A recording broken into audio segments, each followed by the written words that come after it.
I switched my daughter-in-law's seat on her wedding day.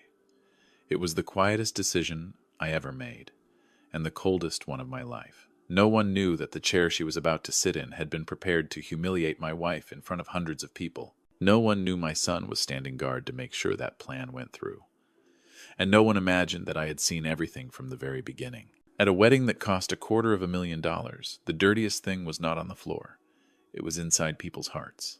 Before I continue, if you're listening to this story from anywhere in the world, take 1 second to subscribe to the channel and leave a comment telling me where you're listening from. It helps stories like this travel farther. And now, let me take you back to that morning, when everything still looked like a perfect day.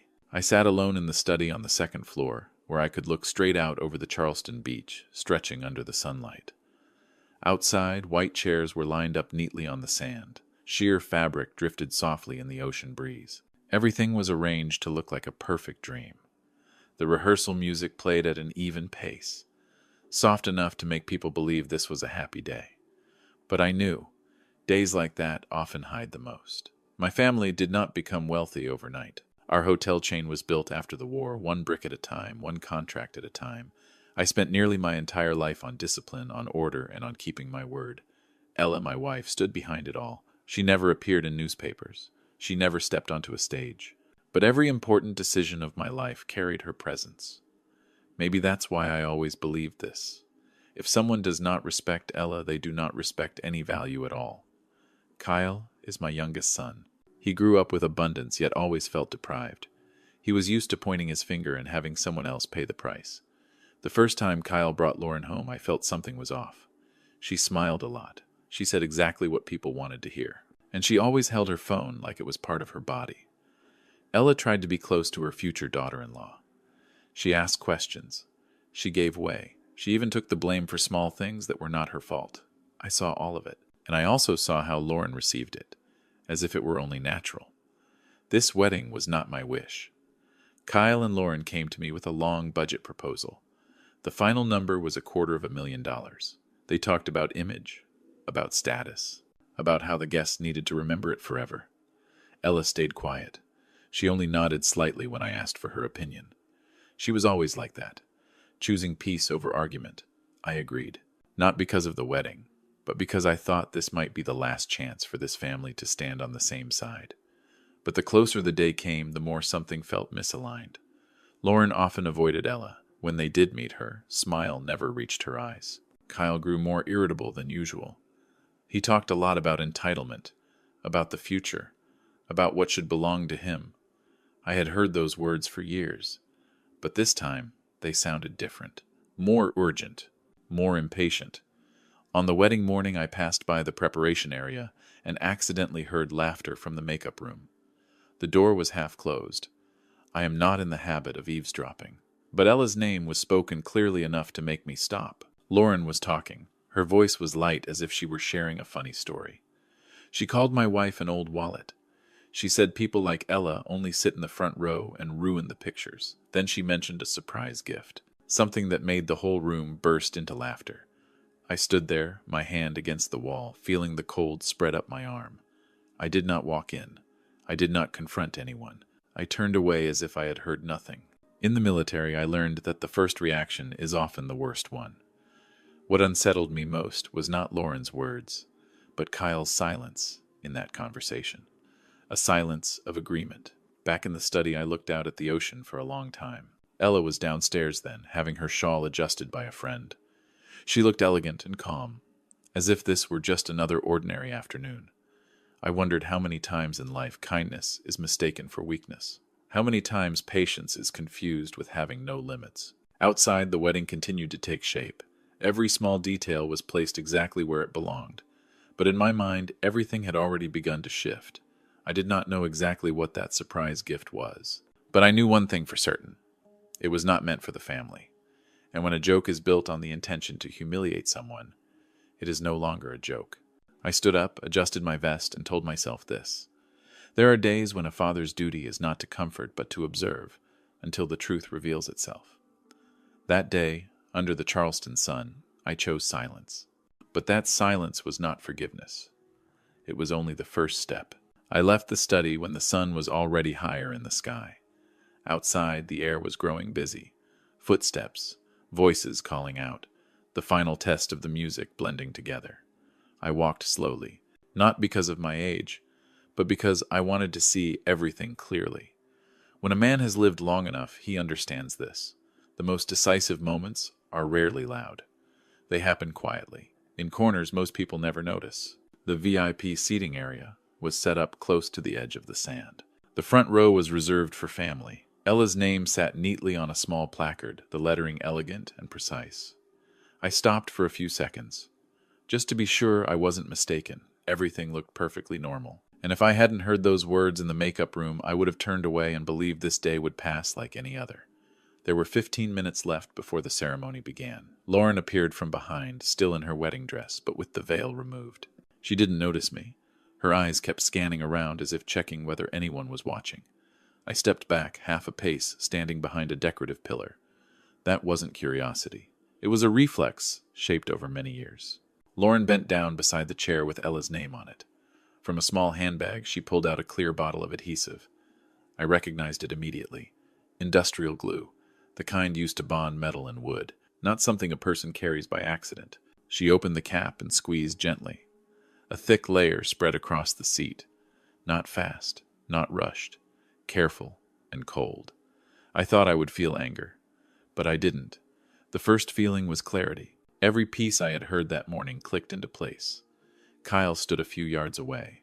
His back was turned toward Lauren, but his head was slightly tilted like someone listening closely. When Lauren finished, he turned around and smiled faintly. I couldn't hear every word, but I heard enough. He said Mom always liked attention, that this was just a way to teach her a lesson, that when everyone stood up to applaud, the dress wouldn't stay intact. I looked at my son, and in that moment I didn't recognize him anymore. Not because of what he said, but because of how he said it. Calm, casual, as if he were talking about the weather. Lauren capped the bottle and slipped it back into her bag. She stood up straight, adjusted her dress, and walked away, leaving the chair silent under the sun. Kyle followed behind her. He never looked back.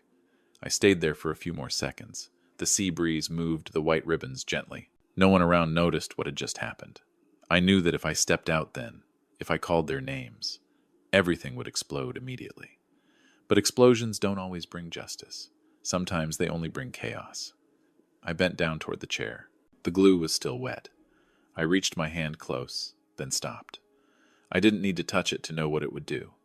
In my mind, my years in the military returned.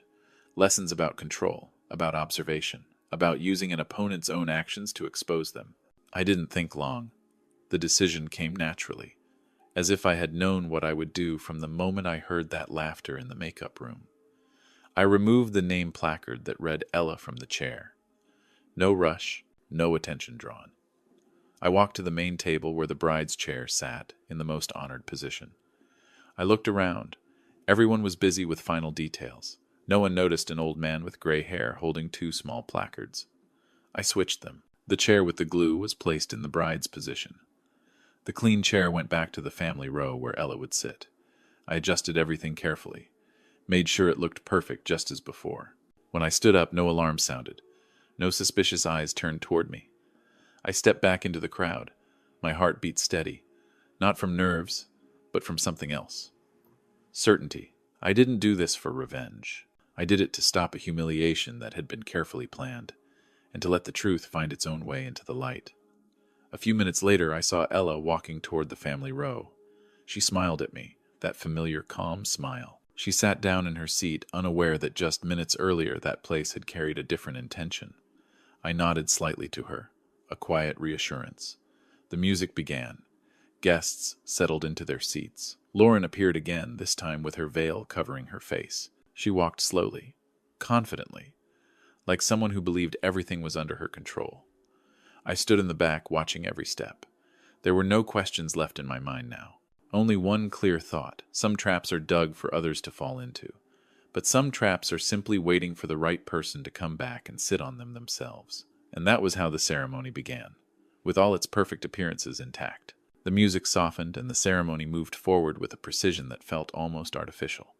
I stood slightly toward the back, close enough to catch every small movement, far enough to avoid the meaningless handshakes. Lauren recited her vows with a steady voice, as if every word had been practiced many times in front of a mirror.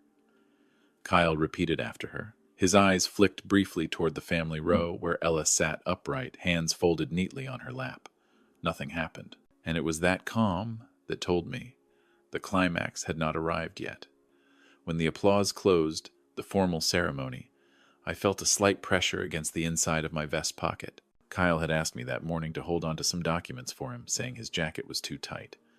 I had nodded then, without asking much. Now, as we waited to move toward the reception area, I slipped my hand into my pocket, only intending to straighten things out. The stiff paper touched my fingers in a way that felt unfamiliar. I am not in the habit of reading other people's documents, but some things in life do not arrive through courtesy. I pulled the papers out, opened the first page, and with one glance at the signature, I understood why Kyle hadn't wanted to keep them himself. My name was there. My signature was there, but I had not signed it. It was a provisional will attached to a transfer of usage rights for the Charleston estate. The effective date was clearly written immediately after the wedding. Every line was carefully worded, enough to fool someone who only skimmed. But I had signed too many documents in my life not to see the difference. The handwriting was harder, the pressure uneven, a copy born from haste and greed. I folded the papers back up. The feeling in my chest was not shock. It was confirmation. The words I had overheard that morning. The prepared chair. The impatience in Kyle's eyes. Everything revolved around one thing. Ownership. Not family. Not kinship. Just assets. Guests began moving toward the reception area. I slipped the papers back into my vest pocket and chose not to say anything yet. Not because I hesitated, but because I wanted to see clearly how they would behave once they believed everything was already in their hands. Truth, like the tide, needs the right moment to rise. The reception was lavishly arranged. Warm golden lights fell over tables dressed in white cloth. The main table stood at the center, slightly elevated, drawing every gaze. I watched Lauren walk to her chair, the name placard placed neatly in front. She didn't look down. She didn't check. The confidence of someone who believes her plan has succeeded leaves no room for doubt. Ella sat at the family table, speaking softly with a few acquaintances. She looked more at ease than she had that morning. I looked at her then, at the papers in my pocket, and realized that some forms of protection do not happen in a single moment, but stretch across years through every decision one is forced to make. The MC began the opening remarks. Lauren smiled, stood up, and waved to the guests, like someone long familiar with cameras. She spoke about love, about the journey, about the challenges they had overcome.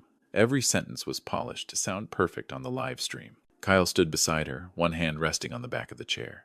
His eyes drifted toward me from time to time as if waiting for some sign of approval. I gave none. I only listened. As Lauren spoke, the contrast between image and nature became clearer than ever. A person can speak endlessly about family and still prepare documents to take it from them. A person can wear white and still plan to humiliate someone on a day meant to be sacred.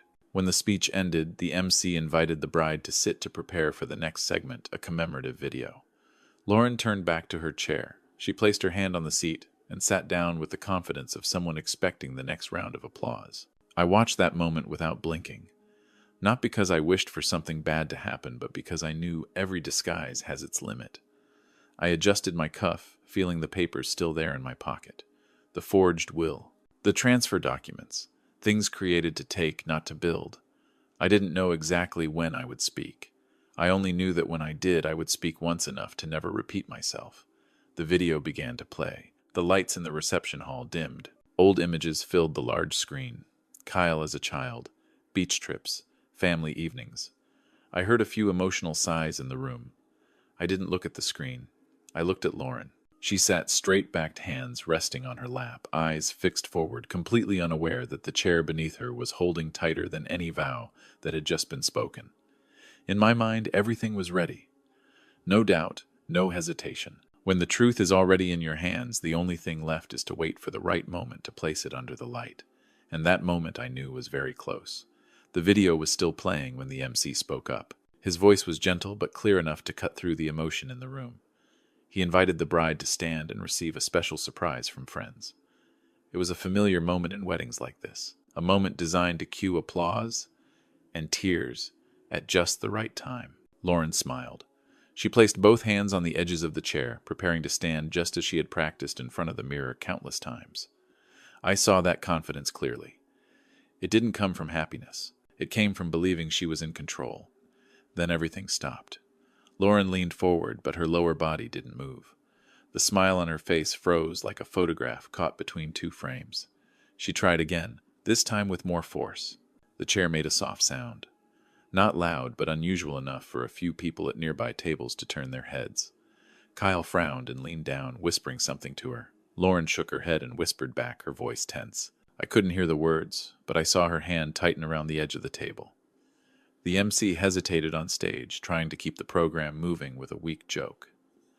No one laughed. Kyle placed a hand on Lauren's shoulder and pulled gently. That was the first moment the wedding dress made a sound I know Lauren will never forget. It wasn't a bang. It wasn't violent. Just a dry, tearing sound carried through the microphones in a room that had gone completely silent. The entire hall seemed to hold its breath. Lauren let out a short cry, not from pain but from panic. She bent forward, trying to cover the part of the dress that was no longer intact. Kyle froze his hands, hovering, unsure whether to pull again or let go. All eyes turned toward the main table. Phones were raised by instinct, then quickly lowered as people realized this was no longer entertainment. I stayed seated. I didn't stand up. I didn't look around. I only looked at Lauren, held in place by the very chair she had prepared for someone else. Silence spread through the room, thick, heavy, like air no one knew how to break. The MC stumbled through a few apologies, suggesting a brief pause. Event staff started moving closer. Then Kyle pulled again. This time, the tearing sound was clearer. Lauren broke down. Not the kind of crying meant for cameras, but the collapse of someone who had just realized she had crossed a line she could never step back over. I stood up. The sound of my chair was small, but in that moment it was enough to draw attention. I walked slowly toward the stage and took the microphone from the MC's unsteady hands. I felt Ella's gaze on my back, but I didn't turn around. I knew she trusted me, as she had for many years. "I'm sorry," I said, my voice calm. "Perhaps this is the moment we need to pause." The room fell completely silent. I looked directly at Lauren. She looked up, eyes red, her makeup beginning to lose control. In that moment, she was no longer a bride, no longer an influencer, just a young person who was afraid. "Lauren," I continued, keeping my voice steady, "you once said this wedding needed an unforgettable memory. You were right." I paused, long enough for everyone to feel that I was choosing each word carefully. "But before we call this an accident," I said, "perhaps you should explain why the chair meant for my wife was coated with industrial glue, and why my son was standing guard to make sure it happened." A wave of murmurs spread through the room, no longer containable. Kyle spun toward me. His face went pale. "Dad," he started, then stopped when he met my eyes. I wasn't angry. I didn't need to be. "And while we're speaking of things that were carefully prepared," I went on, "I'd also like to ask about the documents Kyle asked me to hold on to this morning." I reached into my vest pocket and pulled out the papers, holding them up without opening them. That gesture alone made Kyle step back half a pace. "This is a will and a transfer agreement," I said. "In my name, with a signature made very carefully, but not carefully enough to fool me." No one spoke. I could hear the ocean waves in the distance, steady, relentless. Lauren looked from the chair beneath her to the papers in my hand, then down at her wedding dress. Every layer she had built for this day was collapsing, piece by piece, in front of the very people she had wanted to impress. I lowered the microphone slightly, my voice deeper.